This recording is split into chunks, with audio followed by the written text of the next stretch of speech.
Leader Aquilino Pimentel III and I will move to allow Senate President Francis Escudero to take his oath as presiding officer of the impeachment court and to administer the prescribed oath to all members of the Senate as judges of the impeachment court. We will also move for the Senate to convene as an impeachment court and for the articles of impeachment received from the House of Representatives last February to be formally presented to the body. Wala pa tayo sa trial proper. Opening rights pa lamang, panunumpa at formalidad. Hindi ito aabuti ng isang oras. So, let's not pretend that 1 hour is too much to ask. Kung ibang panukala sa plenary, umaabot tayo sa hating gabi. Sa tingin ko, kaya nating humanap ng oras para dito. We have 3 full days of session left, which can last up to midnight, as they have in recent days. We may have only 3 days, but 3 days is not nothing. The Senate must not be heedless and callous to the growing calls for the institution to fulfill its mandate and begin the impeachment trial.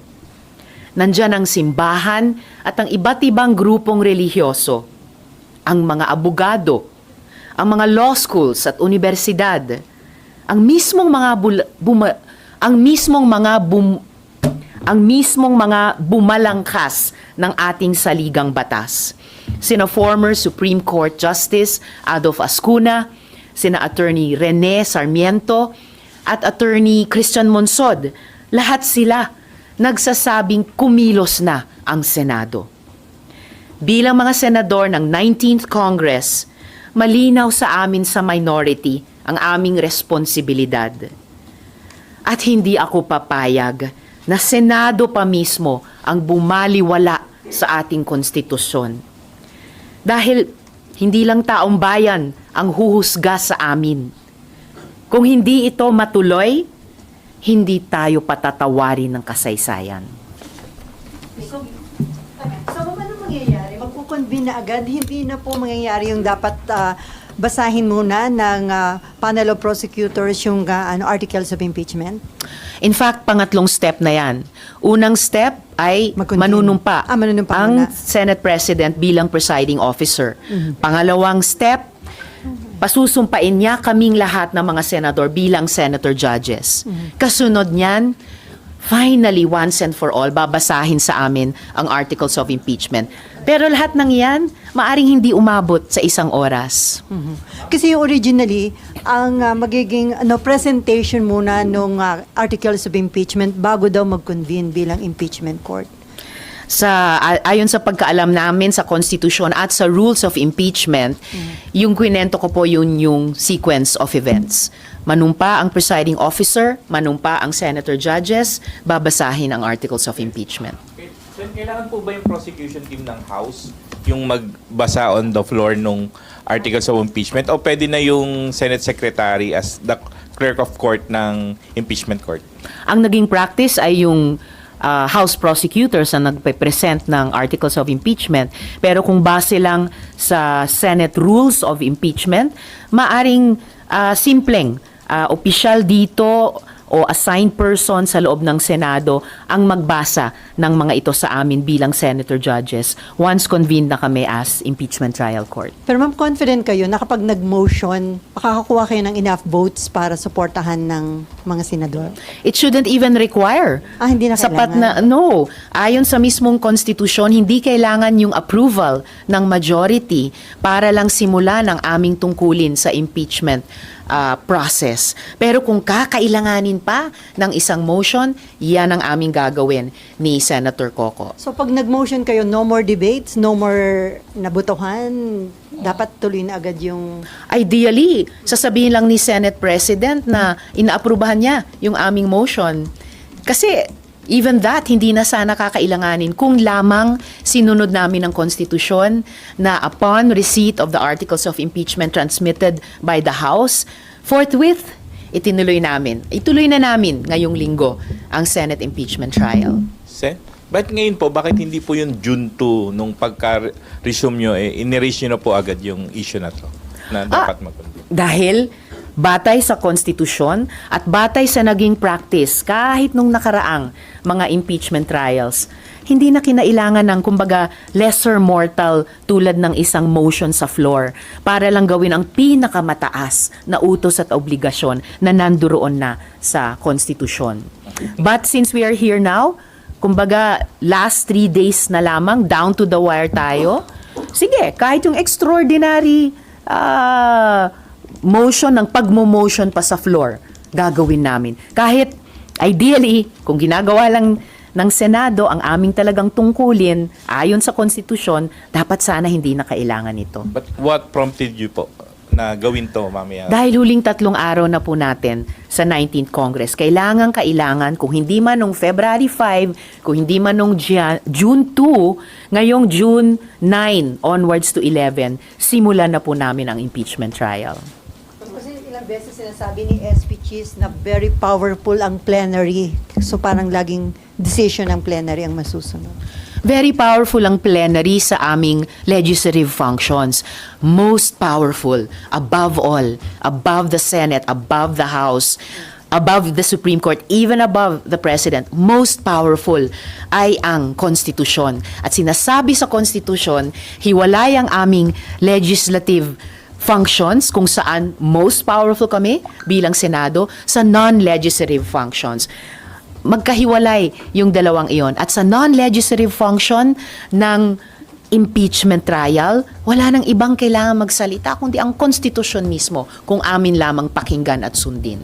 Ma'am? Si SP Cheese po kasi, he's under the belief na kahit may mag-motion, kailangan pa rin pagbotohan ng plenary. If it comes to that, since he is the presiding officer, do you think you will have the support po ng majority of the senators if it comes to a vote?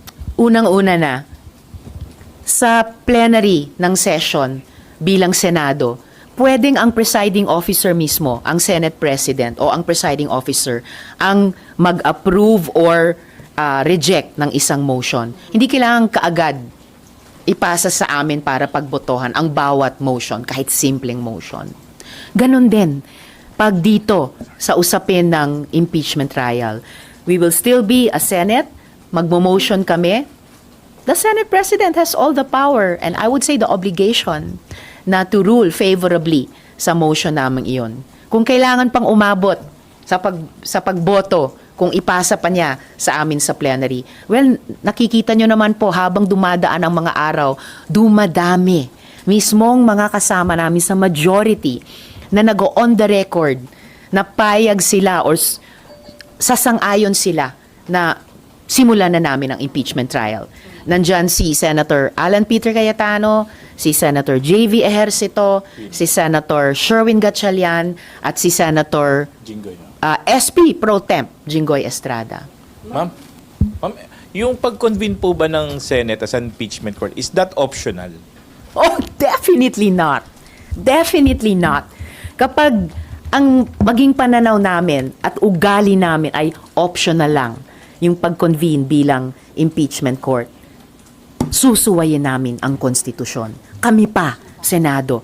At yun yung sinabi ko kanina na hindi kami papayag sa minority. Hindi ako papayag bilang senador na kami pa ang Senado ang susuway sa konstitusyon.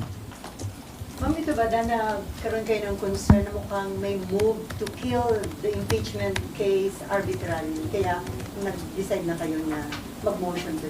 Well, sila na ang nagsasabi na bukod sa convict or acquit decision, may option pa na dismiss. Walang ganun po sa konstitusyon. Wala rin pong ganun sa rules on impeachment. No? Sila na yung pinapaaga yung valedictory speeches ng mga graduating senators. May lumalabas na kung ano-anong mga concerns na kung magva-valedictory na sa Martes, baka kulang ang mga tao sa Miyerkules. And alam naman natin, kailangan natin ng sacrosanct quorum na yan to transact business. Kaya ngayon pa lang, kahit frustrated kami na hindi kami simpleng sumunod sa iutos ng konstitusyon na pagtanggap ng articles of impeachment, forthwith, proceed with trial, So itong huling linggo, itong huling 3 araw ng sesyon, sige, gagawin namin yung extraordinary motion para lamang simulan yung opening rights ng impeachment trial. Ma'am? Kung magsi-start po today yung opening rights, Yes. sa timeline po ninyo, ano po yung nakikita po ng minority na timeline? Kasi po si Sentol ay, ang sabi po niya, possible to conclude the trial by June 30. Kayo po ba, anong timeline po ninyo sa minority? Wala po kaming binubuong or ipinapanukalang timeline kasi opening rights pa lang nga, hindi pa magawa-gawa eh. So we want to get over this first. Dapat hindi siya naging hurdle. Pero naging hurdle pa. We just want to get over this first hurdle. Kaya ngayong umaga, or nung inilabas yung ganung panukala na hanggang June 30, premature pa talaga. At saka, isipin natin, 19 days? Yun lang ba ang naiisip naming ibigay na time frame sa ganitong kaimportanteng proseso? Sa simpleng civil cases lang nga eh. Halimbawa yung pagbibigay ng bayad or pagsisingil ng bayad. Ang rules of court nagbibigay po ng 30 araw para doon. Ano pa kaya sa isang napaka-importanteng constitutional process tulad ng impeachment? And remember, hindi lang po iisang article of impeachment ito, 7 articles of impeachment. Hindi pa nga namin narinig formally ano-anong mga articles. Hindi pa nga namin narinig ano-ano yung pinipresent nilang mga ebidensya, mga witnesses. Wala pa po kaming pagkakataon magtanong sa mga ito. So paano namin masasabi ngayon pa lang na 19 days kaya na naming tapusin ang ganyang kaimportante at maaring mabigat? Kasi meron lang kaming chance matimbang gaano kabigat ba, gaano katagal namin kailangang tanungin ito kapag narinig na namin. Hanggang ngayon, hindi pa napagbigyan yung prosesong iyon. Hindi po ito wala pong express lane sa impeachment. Hindi rin siya online shopping na may express delivery.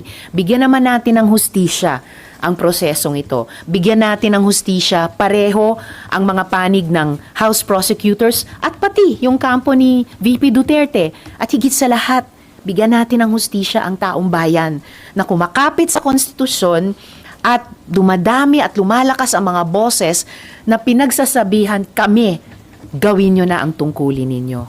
Pero ma'am, tama po ba? At least for this week, today, opening rights, and then tomorrow and Wednesday, ano pong mangyayari? Basta pwedeng, once buksan namin yung impeachment trial, mag-constitute kami as impeachment court, doon namin pwedeng simulang pag-usapan yung timetable at gawin sa susunod na 2 araw ang mapag-usapan na para sa una at ikalawang araw pagkatapos mag-convene. At yung nalalabi pa, yung kakailanganin, kung ano man ang kakailanganin in fairness sa process, pwedeng ituloy ng 20th Congress. Ma'am, clarification lang. Bali mamaya, aasahan natin opening rights and then tatry nyo rin makapag-convene as impeachment court.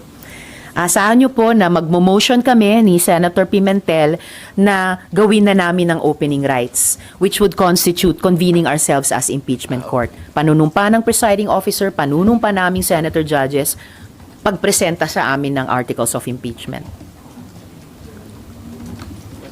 Okay. Wala po. Sorry, ma'am. Yes. Kailangan po na within the day, masabihan na din po yung Kamara kung may reading, mapresenta na yung articles of impeachment. Paano po yung mangyayari? Well, kung mabalitaan na nila ito, yung aming gagawing motion, nasa sa kanila na po kung paano sila kikilos o hindi kikilos. Basta natapos nila yung trabaho nila hanggang sa transmittal ng articles of impeachment, ang bola nasa korte ngayon ng Senado.